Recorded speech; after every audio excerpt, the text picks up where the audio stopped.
At nearly 50, Elisa had hands that told the stories, not just through the strokes of her pencil or the fluidity of her imagination, but also in the scars etched into her skin, the kind that form when you put other people's lives before your own.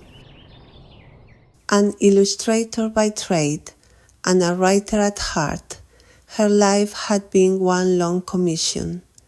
Stories, illustrations, and tales for others, never her own. Those waited patiently on the top shelf, gathering dust.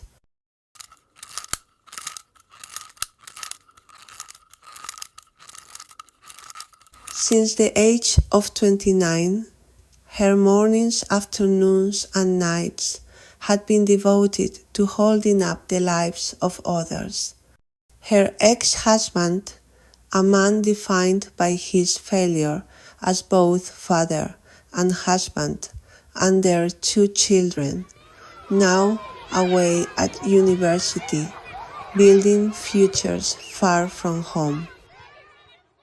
The divorce, more than a rupture, had been a slow release. No shouting, no slammed doors, no tears, just the quiet realization that their marriage was an empty house. And as her children left, the house filled with a silence that at first frightened her, but soon became a blank canvas for her own projects. Her sketchbooks, brimming with ideas, doodles, and narratives waiting to be told, were a carefully guarded treasure she had been adding to for years. Stories about the resilience of a plant growing through asphalt, the magic of small gestures, the beauty of wrinkles on an old woman's face. She knew, with every fiber of her being, that her calling was to share these stories. Fueled by a determination that ran to her very marrow, she launched a YouTube channel. Her plan was bold: to create videos featuring her own stories, paired with her illustrations and narrated in her own voice. She wanted her tales to be a balm for the hearts of those who felt lost, a light in the darkness of daily life. So, she threw herself in head first. It was spring, the days stretching longer and longer. Elisa opened her MacBook with the first rays of light and closed it with the last. Weeks brimmed with energy, stimulation, motivation. She plunged into YouTube tutorials, spent endless hours trying to crack the algorithm, devoured guides on attracting subscribers, designed thumbnails to grab attention, polished her SEO in descriptions, titles and tags, improved her banner and profile photo, studied shorts, invested in editing apps and software, and optimized her videos. Her first uploads, though far from technically perfect, were full of heart. But time passed, and the numbers didn't follow. 4 months in, subscribers barely reached half a dozen, and views were so scarce that some videos had been watched only by her. Comments? None apart from one loyal friend. Your story moved me. It made me think. Thank you for sharing it.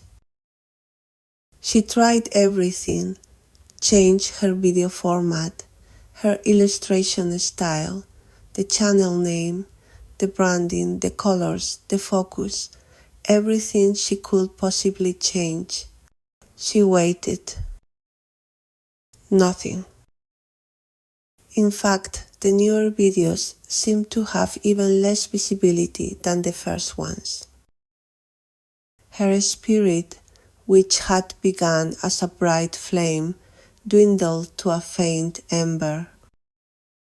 Physical exhaustion she could handle. Mental exhaustion, however, had galloped out of control like a horse that's lost its rider, charging blindly into the dark.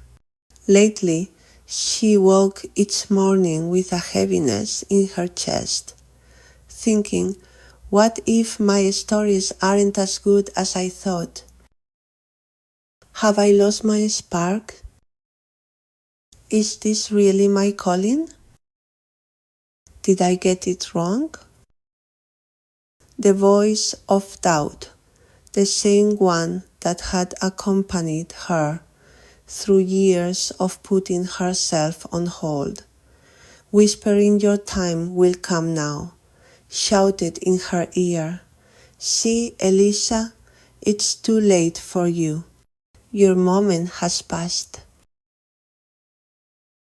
One Sunday afternoon, drained and on the verge of tears, she paused to look at her hands not as they were now, but as they had been years ago, the hands that had cooked, cleaned and drawn for others, the hands that had hugged, stroked her children's hair, and held her husband so many times, and she realized something.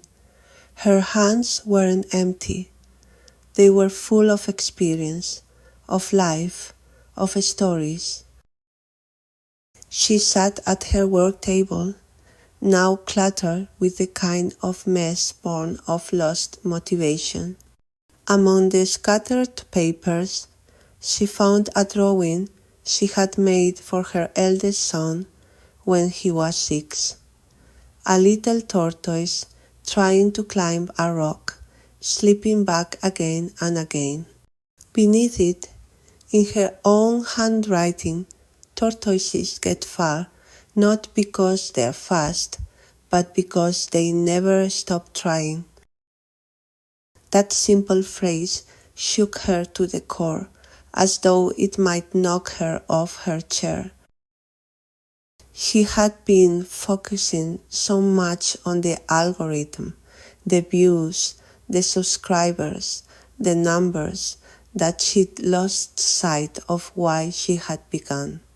Her stories weren't for an algorithm. They were for souls in need of an I'm here for you, a moment of realization, a heart hug, a safe harbor where pain might hurt just a little less. Her aim had never been fame, but connection. Her success wasn't to be measured in figures, but in the chance to reach even a single person. So, she decided to do something different. Instead of changing her format or making another video, she took the time to write a post in the community section of her channel. She wrote about her fears, her frustrations, her sense of failure. She spoke of the turtle, of her personal story. She ended with a simple question. If you could ask me for a story, what would it be about? And then the silence broke. At first, a couple of shy comments, then longer ones. Someone asked for a story about the fear of growing old. Another about the loneliness of being an immigrant. One more, a mother shared that she felt invisible and asked for a story about finding your own light. Elisa hadn't changed the algorithm. She had changed her approach. She stopped chasing people and began inviting them into her world. With her heart on her sleeve, she replied to every comment and created a story for each request. These new tales weren't designed to please a mass audience, but to speak to one soul at a time. The views didn't skyrocket overnight, but the engagement, the interaction, the involvement, the genuine connection from those watching did. The comments filled with gratitude, with personal stories, with people who felt understood. A small community began to form. Subscribers started to come, slowly, one by one, but these were subscribers who stayed, who commented, who shared their own stories.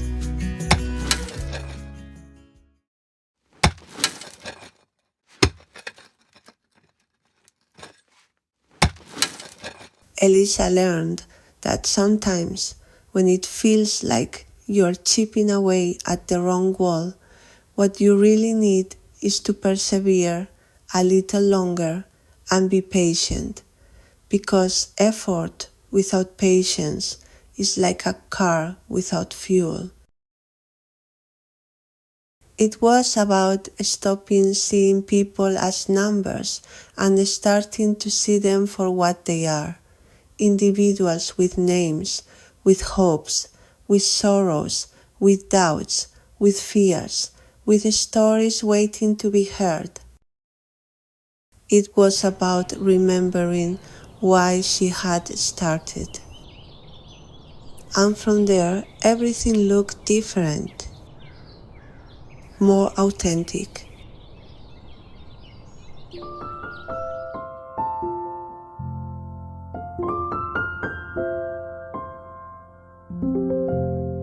If you enjoyed this story, subscribe to get more like it. And tell me, what's the story inside you, the one you need to tell? I'd love to read it. See you in the next story.